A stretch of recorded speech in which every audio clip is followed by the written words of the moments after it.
Shalom, selamat pagi Bapak Ibu Saudara yang dikasihi Tuhan. Salam sejahtera buat saudara semua dimanapun berada.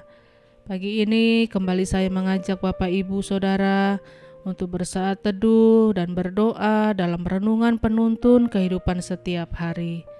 Kiranya damai sejahtera dan sukacita oleh Roh Kudus senantiasa melimpah dalam hati dan kehidupan kita semua. Sebelum memulai segala sesuatunya pada pagi hari ini, mari kita siapkan hati dan pikiran kita untuk kita menerima firman Tuhan yang akan menjadi penuntun dalam kehidupan kita sepanjang hari ini. Tema renungan kita pagi ini adalah sesuai kebutuhan. Ayat bacaan kita terdapat di dalam Injil Matius pasal yang ke-7, ayat yang ke-7 sampai 11, dan di dalam ayat 9 dan 10 berkata demikian.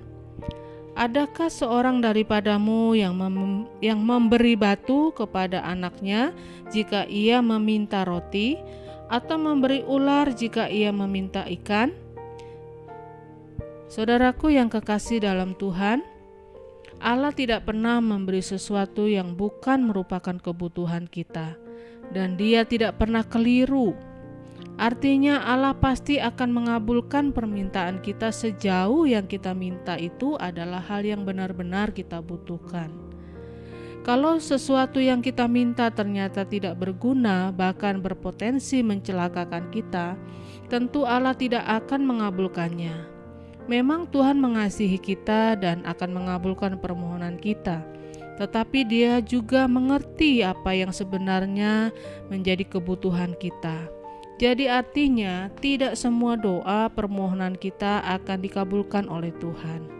Hal ini harus kita pahami, sebab ketika kita berdoa namun Tuhan tidak mengabulkannya, itu tidak akan membuat kita cepat kecewa dan putus asa. Tetapi kita akan introspeksi diri. Jangan-jangan yang kita minta itu justru hal yang tidak berkenan kepada Allah, atau mungkin bukan hal yang kita butuhkan. Nah, berikut ini kita akan melihat ada beberapa hal yang dapat menjadi alasan mengapa Tuhan tidak mengabulkan doa dan permohonan kita.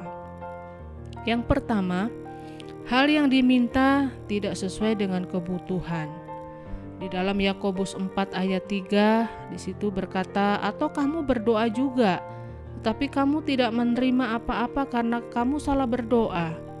Sebab yang kamu minta itu hendak kamu habiskan untuk memuaskan hawa nafsumu." Saudaraku, karena itu sebelum meminta kepada Tuhan, kita wajib menelitinya terlebih dahulu apa yang menjadi permintaan kita, supaya sesuatu yang kita minta itu tidak keliru, tetapi sesuatu yang benar-benar kita perlukan dan sesuatu yang berkenan kepada Tuhan. Sebab Tuhan tidak akan mengabulkan sesuatu yang didoakan untuk kepuasan hawa nafsu kita. Dan yang kedua, apa yang kita pikir baik belum tentu baik di mata Tuhan.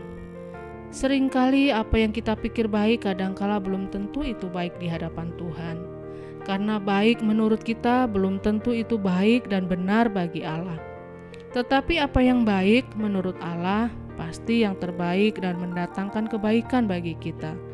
Karena itu sebelum meminta, alangkah baiknya kita pikirkan terlebih dahulu hal yang kita minta itu berkenan atau tidak di mata Tuhan. Dan yang ketiga, mengapa Tuhan tidak mengabulkan permohonan kita? Karena kadangkala apa yang kita minta tidak sesuai dengan kehendak Tuhan.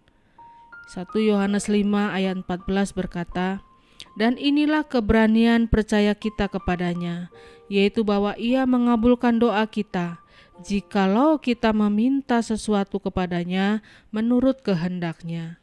Jadi kadangkala apa yang kita minta tidak salah dan bukan untuk kepuasan nafsu kita, namun tidak juga dikabulkan Tuhan. Persoalannya karena apa yang kita minta tersebut ternyata tidak sesuai dengan kehendak Tuhan. Jadi sesuatu yang baik belum tentu tepat buat kita, atau belum tentu sesuai dengan kehendak Tuhan. Jadi pada saat menaikkan doa permohonan, alangkah baiknya kita teliti terlebih dahulu apa yang menjadi doa dan permohonan kita. Apakah sesuai dengan kebutuhan apakah selaras dengan kehendak Tuhan dan yang terbaik di mata Tuhan. Kalau tidak, maka Tuhan tidak akan mengabulkan, karena Tuhan mengasihi kita dan tidak rela melihat kita terjebak dalam kekeliruan dan mengalami kegagalan. Amin. Mari kita berdoa. Tuhan Yesus, terima kasih buat firman-Mu pagi ini yang mengajarkan kami untuk berdoa sesuai dengan kebutuhan kami. Berdoa sesuai apa yang menjadi kehendak Tuhan dalam hidup kami. Dan kami berdoa sesuai apa rencana Tuhan dalam hidup kami. Biarlah Tuhan apa menjadi permohonan kami hari ini, Engkau menuntun kami kepada kehendak dan rencana-Mu yang indah. Di dalam nama Tuhan Yesus kami berdoa. Haleluya. Amin. Kiranya berkat yang sempurna dari Allah Bapa kita, kasih karunia dari Tuhan Yesus Kristus, dan persekutuan yang indah dengan Roh Kudus menyertai kita semua dari sekarang ini dan sampai selama-lamanya. Maju terus dalam tuntunan Tuhan, tetap semangat, sampai jumpa esok hari dan Tuhan Yesus memberkati.